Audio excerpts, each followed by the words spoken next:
been an amazing day, a really great first annual Accumulo Summit, and really excited to close it off with an amazing keynote speaker who really needs no introduction, General Keith Alexander.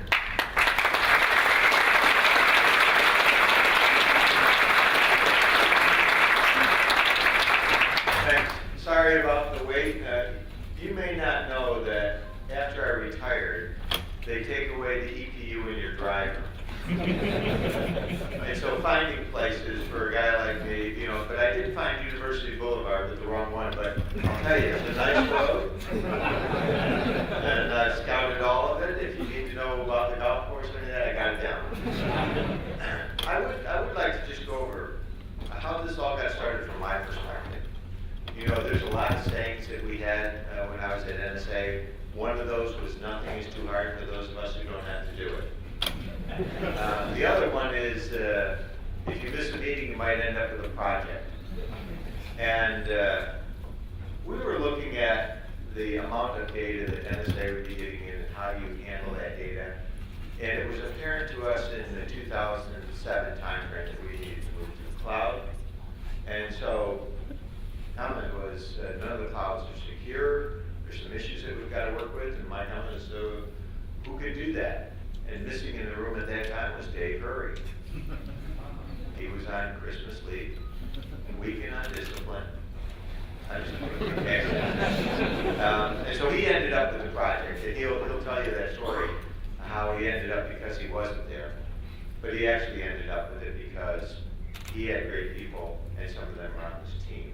They could actually work and create Accumulo, a cloud capability with cell, data, security, things that we needed. It was superb, absolutely superb. I know you said term too much, but it was in this case. But the folks, I think, say, Bobby back there, it is. And some of the folks that were on that initial team did great work, really great. It was really, from my perspective, a lot of pride to see how good those people were, what you all could put together, and I think for the government, for our country, it was a good step forward. I have about a 45-minute speech, but obviously, I know I'm going to be doing drinks. I do want to give you a couple things. I'll just give you, since you've waited so long, let me just give you some thoughts about where does this all go. Data, big data, is coming our way. It really is. It is the future for all of us. And handling it, these cloud-like structures are going to be the way we handle it. How much data? There's that did you know video, and I'm really fond of that, but it explains that this year, the amount of unique data that will be created worldwide is 3.5 zettabytes of information. That's 3.5 times 10 to the 21 power.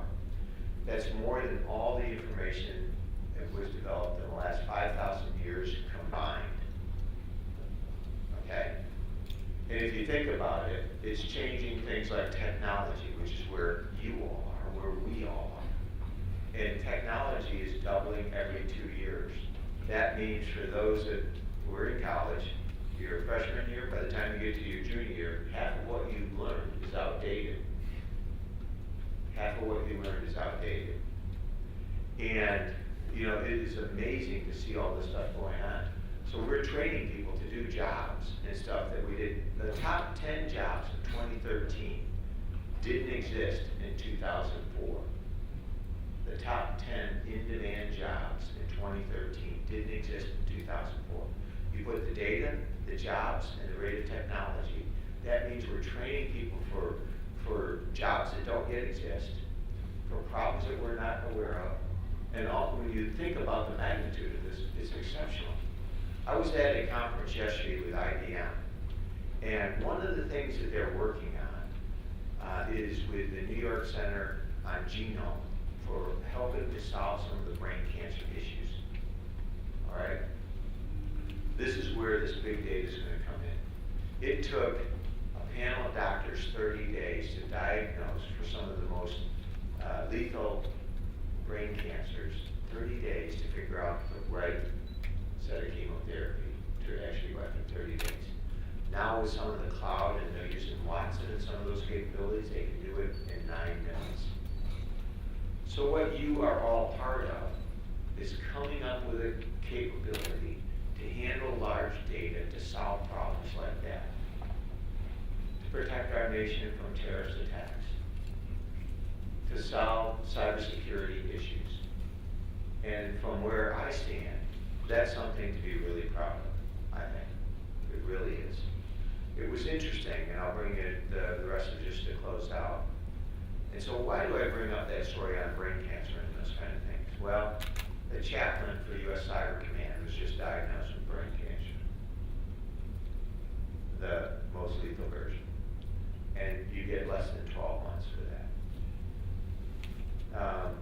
I was at that conference yesterday, and I told John Kelly, Dr. Kelly, I said, hey, this guy was it, so they're going to reach out and see if they can help. And that's the kind of world we need, where people like you can help come up with solutions that can help people like Chaplain Brent. So, thanks for what you do. Anybody got any questions of me? I feel like I've made you wait here while I drive around campus for the last 5 years. You want to ask me anything if I remember anything? No? So, why? Any questions? Well, thanks for what you do. Thanks for what you will do in this area. And stick with it. It's one of the most important things facing our nation and the world today, handling these big data problem sets. So thanks, Eli. Thanks for inviting me out here. I really appreciate it. One last thing before you leave. Oh, I did this. Look at this.